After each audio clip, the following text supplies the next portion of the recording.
Volgende week woensdag, dus aanstaande woensdag 18 maart... mag je gaan stemmen voor de gemeenteraad. En nou, neem dat recht, want het is het recht wat je hebt. Even kijken, dan moet ik eventjes iets starten en dan gaan we over. Stel jezelf even voor. Wie je bent, welke lijst. En wat hebben jullie de afgelopen 4 jaar gedaan? En wat gaan jullie de komende 4 jaar doen? Ja. Nou, hallo beste mensen. Allereerst bedankt RTV Parkstad voor deze gelegenheid dat jullie ons aan woord laten komen. Ik ben Serve de Spaar. Ik ben lijsttrekker van lijst Brunsum Lokaal. Dat is de lijst 7 in Brunsum. En mensen zullen denken, dat is een nieuwe partij. Nou, dat is niet helemaal waar. We zijn 4 jaar bezig in de raad met 3 raadzetels. Dat is ook Matt Hoebe en Stephanie Offermans.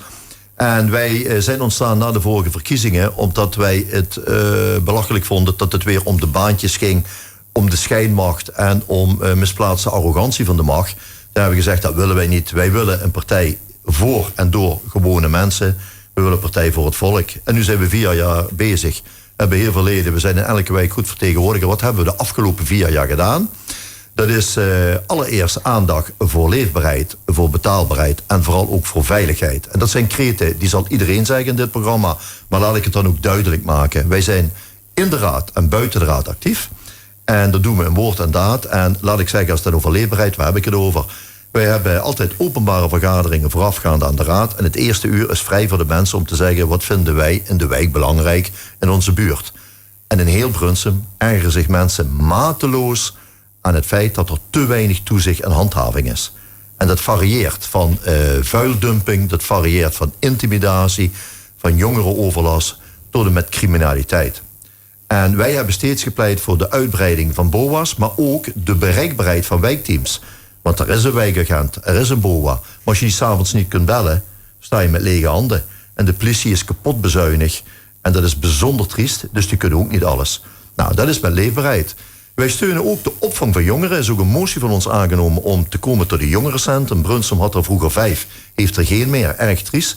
Want je kunt jongeren niet altijd van straat verwijderen. Je moet ze ook opvangen, activiteiten bieden en begeleiden. Dat is een duidelijk voorbeeld. En wij ondersteunen bewonersinitiatieven. Bijvoorbeeld de mensen van Mijnwater. Die wonen in een huurwoning van Weller. Die hebben een wurgcontract. Die zijn helemaal afhankelijk van Mijnwater. Mogen geen airco plaatsen. En dat vinden wij discriminatie. En de kosten zijn te hoog. Nou, andere voorstellen zijn natuurlijk de overlast van Bontroep en de AWACS. Nou, als je dan gaat kijken, wat gaan we de komende 4 jaar doen? Dan zitten we eigenlijk weer allereerst op een eerlijk bestuur. En wat is een eerlijk bestuur?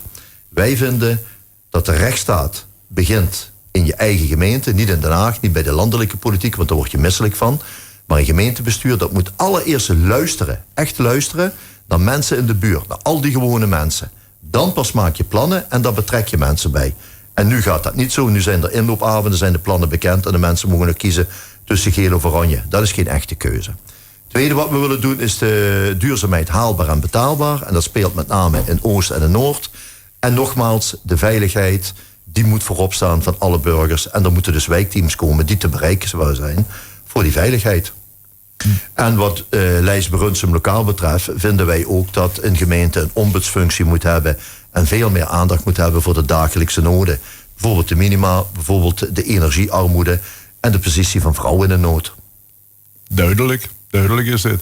Zijn er nog andere punten waar jullie zeggen van nou, daar gaan we echt dit komende 4 jaar voor? Ja, zeker. Wij gaan de komende 4 jaar in ieder geval dat er heel veel projecten gerealiseerd worden. Bijvoorbeeld in Schutterspark voor de gewone man en vrouw. Dat is dat de minihaven weer in orde komt, dat die speeltuin daar weer levendig wordt. Dat is dat de kinderboerderij subsidie krijgt. Maar we zullen ons ook verzetten tegen decadente projecten die miljoenen gaan kosten en die de burger niks opleveren. En dan noem ik een museum, wat sommige mensen in gedachten hebben. Maar met een tekort van 500.000 of meer per jaar, daar zullen wij ons tegen verzetten. Maar wij zullen wel voor al die gewone projecten zijn die de gewone mensen ten goede komen. Dat geldt ook voor de sportverenigingen en mantelzorgers. Die moeten blijvend en goede steun krijgen. En als je dan toch kijkt, dan kom ik weer samenvattend terug. Van 1, mensen, ga vooral stemmen. Want zoals de inleider zei, stemrecht, dat is vroeger bevochten. is een van de weinige rechten die je hebt. En ja, ik ben het met iedereen eens dat we in Den Haag weer besodemieterd worden onder leiding van de VVD en D66 met de verhoging van de eigen bijdrage. Langer werken, eerder je huis moeten opeten van de WW. Maar als je eenmaal door de hond gebeten wordt, laat je niet meer door de kat bijten. En dat is een oud Limburgs spreekwoord. En daar staat lijst Brunsum lokaal voor. Toen nog eventjes, wanneer stemmen? Aanstaande woensdag, lijst.